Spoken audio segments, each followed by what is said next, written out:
Question number 8।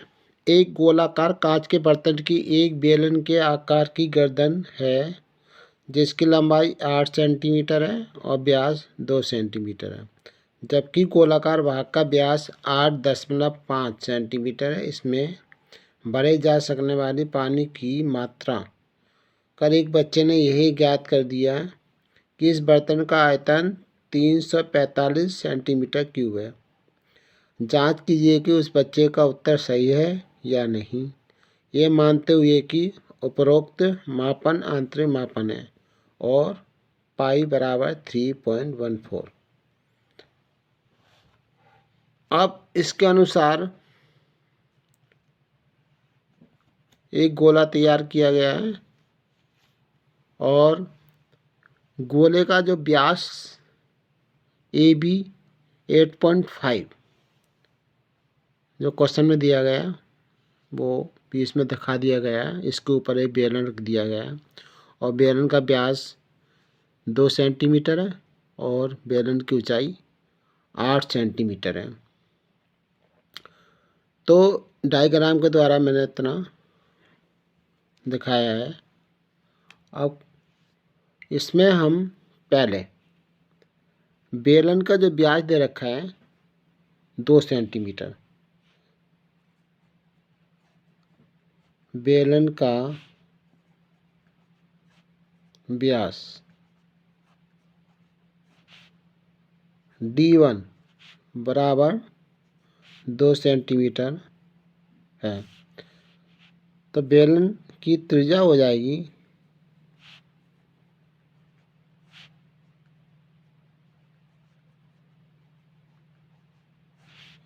R1 बराबर D1/2, यानी व्यास का आधा कर देंगे, 2/2 बराबर 1 सेंटीमीटर, यानी बेलन की त्रिज्या 1 सेंटीमीटर हो गई और बेलन का व्यास वो 2 सेंटीमीटर है।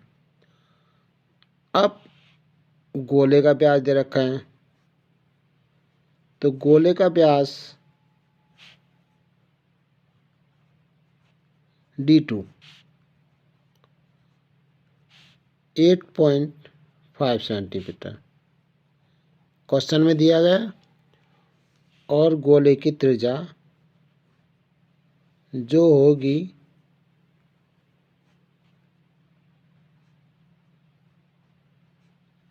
R2 8.5/2, यानी ये हो जाएगा 4.25 सेंटीमीटर, यानी गोले का व्यास उसको D2 माना है वो 8.5 सेंटीमीटर है और गोली की त्रिज्या होगी R2, वो व्यास का हाफ कर दिया गया है 4.25। अब ये तरह का बर्तन बना हुआ है और बर्तन में जो पानी भरा हुआ है, तो बर्तन में तो पानी का आयतन निकालेंगे। तो बर्तन में पानी का आयतन जो होगा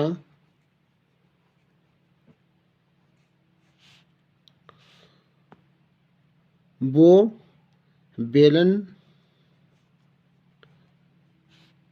का आयतन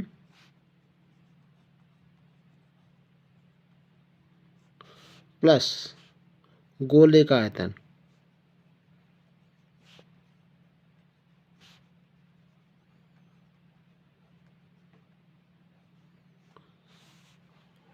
तो बर्तन में जो पानी का आयतन है, ये वो बर्तन बना हुआ है उसका जो आयतन है बेलन का आयतन और गोले के आयतन के योग के बराबर होगा।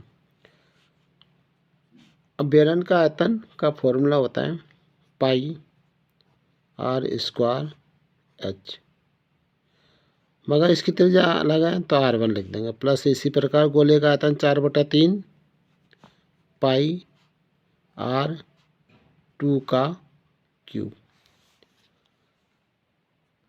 इसमें हम कॉमन लेते हैं तो कॉमन हमारा सिर्फ पाई आएगी, बचेगा r1² प्लस 4/3 r2 का क्यूब।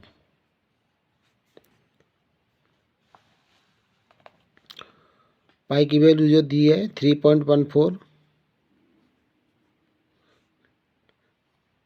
इसकी वैल्यू रख दी है। और r1 जो है यानी बेलन की त्रिज्या r1 वो 1 है, तो r1 का स्क्वायर यानी 1 का स्क्वायर 1 × 1।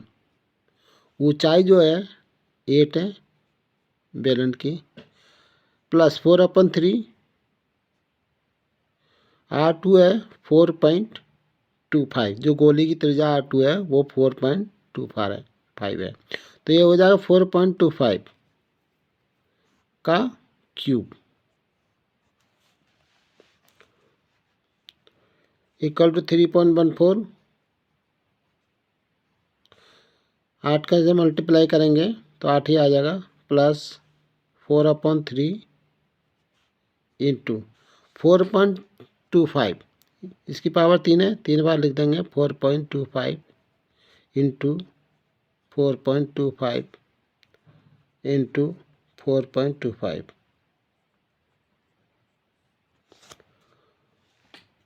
अब इसे सॉल्व करेंगे। 3.14 को ऐसे रखेंगे, 8 प्लस 4/3 इंटू 4.25 को पॉइंट हटा के नीचे 2 जीरो बढ़ाएंगे। इसी प्रकार से इसको भी कर देंगे।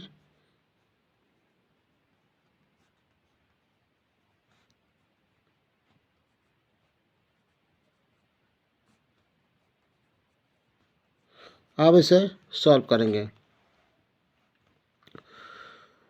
तो ये हमारा 5 से कटे 5 दूनी 10, 0, 5 8 40, बचे 2 5 25, 85 बार। फिर 5 से कटेगा 5 20 और ये कटेगा 17 बार। इसी प्रकार ये भी 4/17, ये भी 4 से 17 बार। अब 3.14 ये हो जाए 8 प्लस, इसे 4 से 4 भी काट देंगे तो ऊपर है 17 गुणा 17 गुणा 17, 3 बार गुणा करेंगे तो 4,913 आ जाएगा। और नीचे जो है वो हमारा बचा है 4 गुणा 4 गुणा 3, 4 × 16 3 48।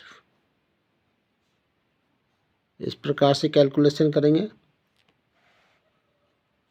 अब 3.14 8 प्लस, जब 48 का भाग देंगे इसमें तो हमारा आएगा 102.354। अलग से कैलकुलेशन करना पड़ेगा। 48 का डिवाइड करेंगे, डिवाइड करने पर हमारा 102.354 बराबर 3.14। 8 को इसमें प्लस करेंगे 102 में तो हो जाएगा 110.354। अब 3.14 का इसमें मल्टीप्लाई करेंगे तो मल्टीप्लाई करने पर आएगा 346.51156, इतना आ जाएगा कैलकुलेशन करेंगे तो। और ये आयतन है इसलिए इसमें सेंटीमीटर क्यूब हो जाएगा।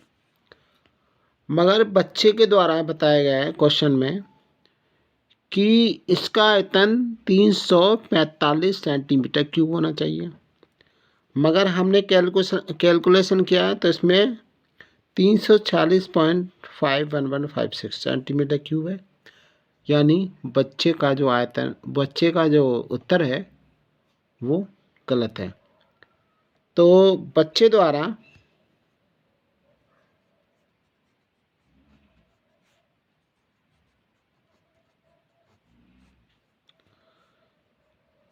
ज्ञात किया गया आयतन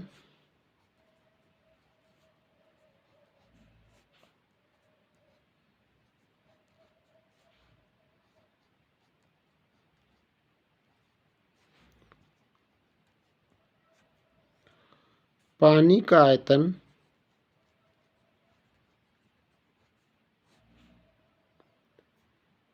बराबर 345 सेंटीमीटर क्यूब है, जो कि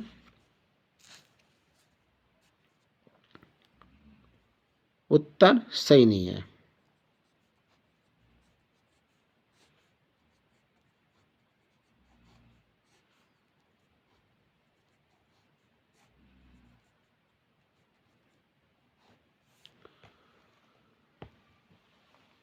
इसका जो उत्तर है वो है 346.51 सेंटीमीटर क्यूब। कहने का मतलब ये है कि बच्चे द्वारा ज्ञात किया गया पानी का जो आयतन है वो 345 सेंटीमीटर क्यूब ना होकर 346.51 सेंटीमीटर क्यूब है, यानी बच्चे का उत्तर गलत है। ये हमारा आंसर है।